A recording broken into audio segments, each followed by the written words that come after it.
আজকে ডিম ভাজতে ভাজতে একটা সংসারের কথা বলি।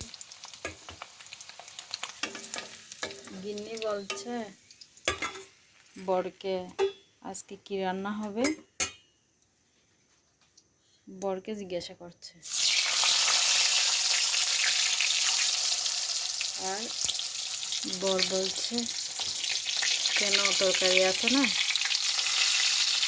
আর গিন্নি বলছে কালকে শুটকির তরকারি আছে, এটা দিয়ে কি খাওয়া হবে। ও বর বলছে আচ্ছা তাহলে একটা রান্না করো, ডিম আলু একসাথে সিদ্ধ করে নাও, তারপর আলুটা একটু ভেজে নাও, ডিম আলু ভেজে নিয়ে নেবে, সিদ্ধ ডিম আলু আর কি। তারপর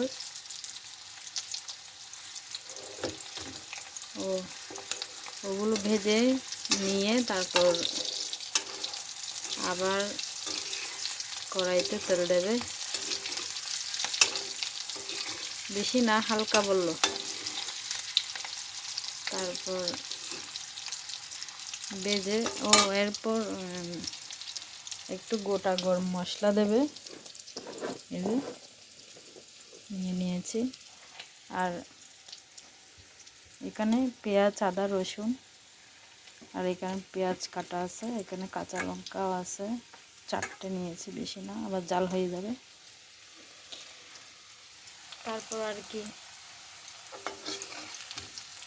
রান্নাটা বসিয়ে দেবে, এই যে টমেটো দেবে,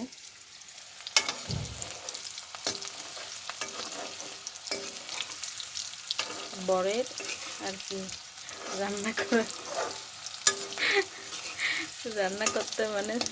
তারপর গিন্নি বলল আচ্ছা ঠিক আছে আমি আলু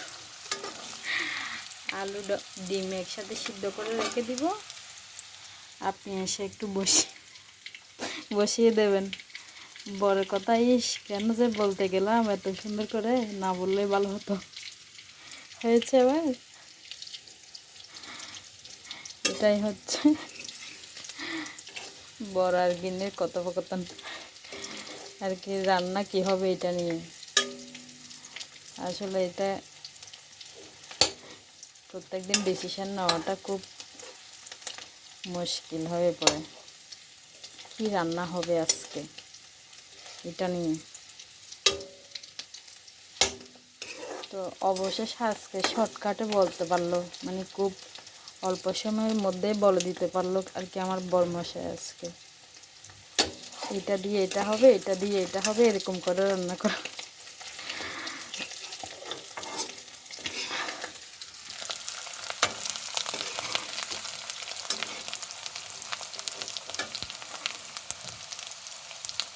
আলু ভাজা হয়ে গিয়েছে, এখন নিয়ে নেব। এটাতে রান্না করব না, রান্না করব এটাতে, তাহলে ওখানে দিয়ে দেবো।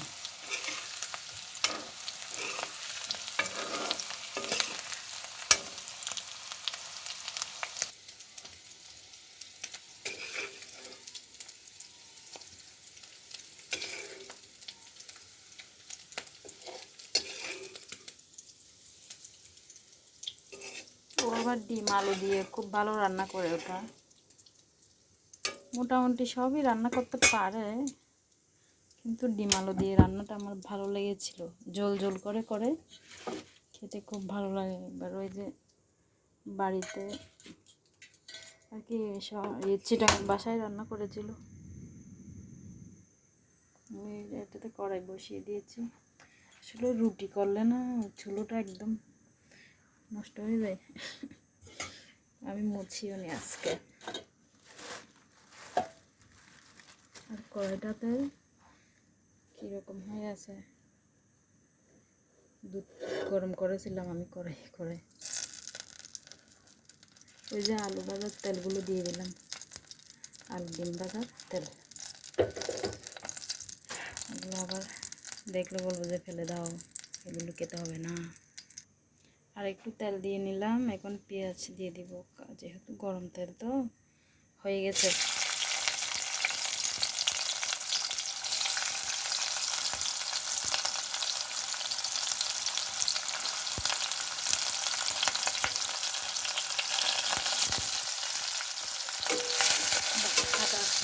গোটা গরম মশলাগুলো দিয়ে দিব।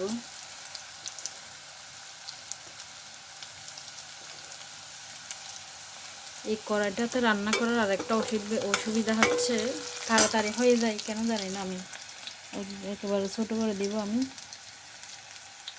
গ্যাস, এত তাড়াতাড়ি হয়ে যায় যে কি বলবো।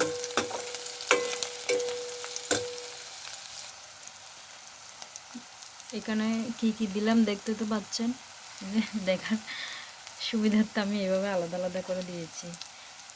জিরে, ধনে, হলুদ, লাল মরিচের গুঁড়ো, লবণ। তো এখন একটু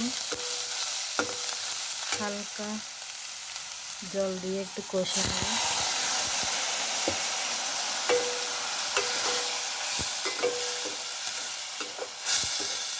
আমার খুন্তি আছে, কিন্তু আমার এটাই সুবিধা লাগে, আমি এটা দিয়ে রান্নাবান্না সবই করি। এটা দিয়ে ভাতও পারি, ভাত সুবিধা লাগে, সবই করি এটা দিয়ে।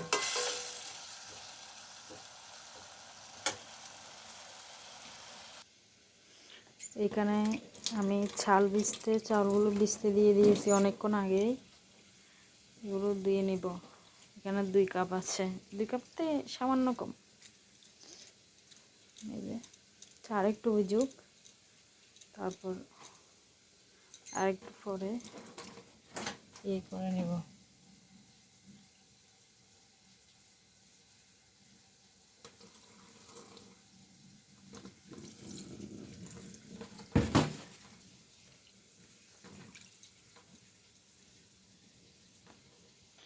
টমেটোগুলো দিয়ে দিব।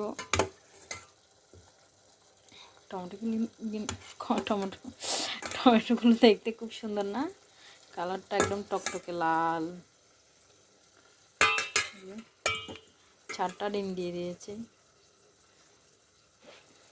2 বেলার জন্য দিলাম। যদি ইচ্ছে করে 2টা আবার 2টা খেয়ে ফেললে আবার কালকে আরেকটা বেজে দিয়ে দিব, হ্যাঁ, সিদ্ধ করে। তো এগুলো কষতে থাক। পেঁয়াজ কি আচ্ছা, লাল পেঁয়াজগুলো, এখন পেঁয়াজগুলো ওই দেখ আর কি শুকনো শুকনো হয়ে যাচ্ছে, শীতকাল তো সেই জন্য মনে হয় শুকনো শুকনো, মানে পেঁয়াজের ইয়েগুলো পাতলা পাতলা। তো আর কি অল্প করে নিয়েছিল, ভালো হয়েছে, না হলে আরও শুকনো শুকনো হয়ে যেত, নষ্ট হয়ে যেত না।